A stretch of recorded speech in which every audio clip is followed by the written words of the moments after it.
Well, what's going on, everybody? So I did get another wheel spin victory from WATCHGANG. I'm not sure if this is the Heritor watch that I won or the black tier mystery watch. So we're going to bust this open and see. Obviously in the thumbnail, you guys will already know.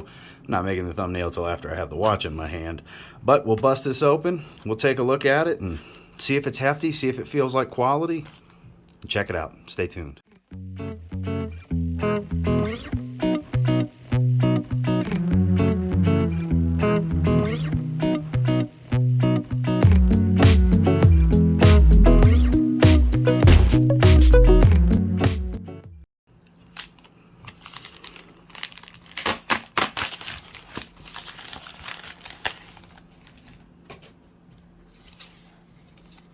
So here, this is the Heritor watch that I won. Kind of a semi-dressy watch, sporty/dressy type of watch. It's an automatic.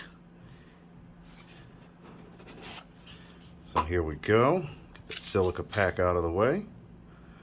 This was hand-picked for the wheel. They had several different color dials, but I really love that orange second hand. That really pops and adds some contrast in the outline on the date window. So this was the one I put. This was a level 1 win. Gotta say, it does have a decent amount of weight to it.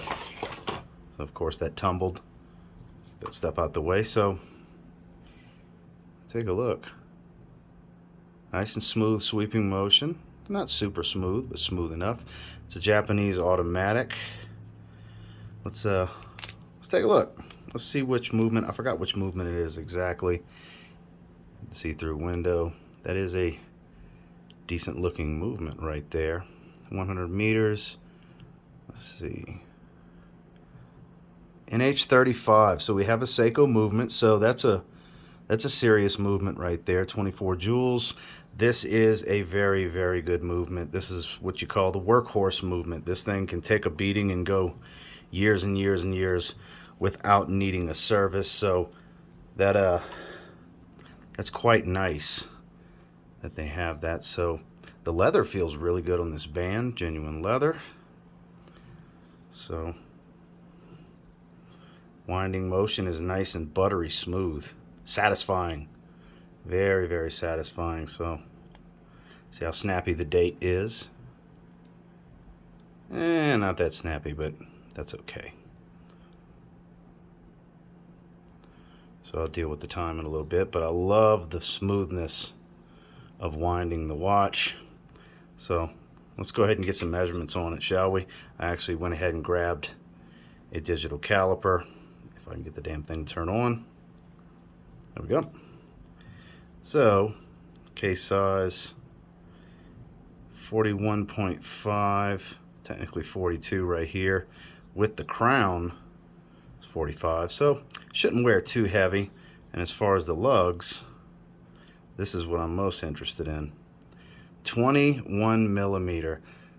So, the reason I was most interested in that, so this, I had a feeling this was going to be very similar to, and I went ahead and pulled it out, my Orient Bambino. This is also a strange 21 millimeter. So I actually do have a black leather band. This is the factory band that came with this cherry tobacco kind of color. I do have a black with the little, white stitching. It's a decent looking band. So that band will work between both of these watches. So that's quite interesting that it's 21 millimeter. Let's check out the thickness because it looks a bit thicker.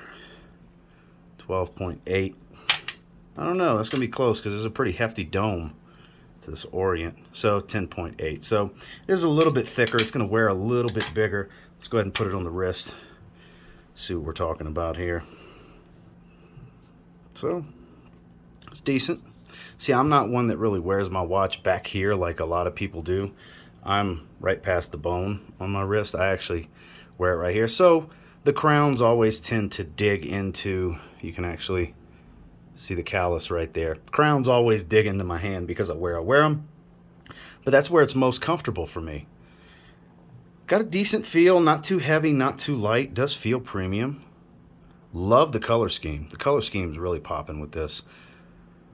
That sunray finish. The deep blue dial with the orange second hand, orange outline on the date window. The chapter ring look going around the dial, and white. It's solid. It's solid. AR seems to be decent with the light reflection. So all in all, I'm pretty happy with it. This was another $72 wheel that I think it was a $72 wheel. No, this was one of the flash wheels that they had. I forgot exactly how much. I want to say it was like an $82 wheel, something like that. And ended up winning this, and I'm definitely happy with this watch for $82. Not too shabby. I wanted something else with a similar style and feel to my Bambino. I didn't want to just, I mean, really, I could have a collection of Bambinos. I love the Orient Bambino. This is a Gen 2, I believe, version 4. Has the rose gold indice, Roman numerals and everything. Love that watch. I wanted another semi-dress watch that has a similar feel, and this does have a similar feel. So all in all, very, very happy with this. Check out WATCHGANG in the link below if you're interested. I don't have a subscription. I just spin the wheel from time to time when a wheel pops up and they have some watches that interest me. And yeah, make sure you like, comment, subscribe if you want to see some more watch content on the channel. Seems like a decent amount of people enjoyed the first video, so here we are. I do have one more watch to open. That will be a separate video. That is going to be the Black Tier wheel spin victory that I had. I have no idea what that watch is going to be. So until next time, guys, y'all have a good one.